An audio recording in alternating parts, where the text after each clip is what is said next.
మద్యపానం మానేసేందుకు కొత్త ప్రణాళిక పెట్టారు గ్రామస్తులు. మద్యపాన నిషేధంలో భాగంగా కొన్ని గ్రామాలు కఠినమైన నిర్ణయాలు తీసుకుని మిగతా గ్రామాలకు ఆదర్శంగా నిలుస్తున్నాయి.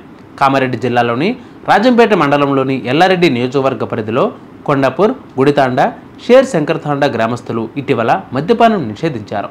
ఈ గ్రామాలను ఆదర్శంగా తీసుకుని గుండారం గ్రామ పరిధిలోని గుండారం, ఎల్లాపూర్ తాండా, నడిమితాండా గ్రామాలు తాజాగా మద్యపాన నిషేధాన్ని విధించాయి.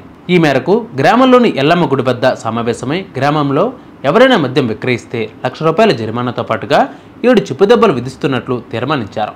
అంతేకాకుండా ఎవరైనా మద్యం పట్టిస్తే 20,000 బహుమతిగా అందిస్తామని తీర్మానించారు.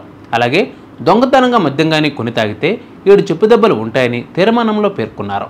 మద్యం తాగి యువత చెడిపోతుందని, అప్పుల పాలే కుటుంబాలను రోడ్డున పడుతున్నాయని గ్రామస్తులు ఈ నిర్ణయానికి వచ్చారు.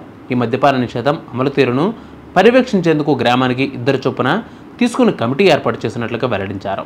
గ్రామాల సరిహద్దుల్లో ఎవరు మద్యం తాగినా శిక్షలు వర్తిస్తాయని తీర్మానంలో గ్రామస్తులు పేర్కొన్నారు. ఈ కొత్త పద్ధతి బాగుంది కదా, షేర్ చేయండి. ఖచ్చితంగా అందరూ తెలుసుకోవాల్సిన విషయం ఇది.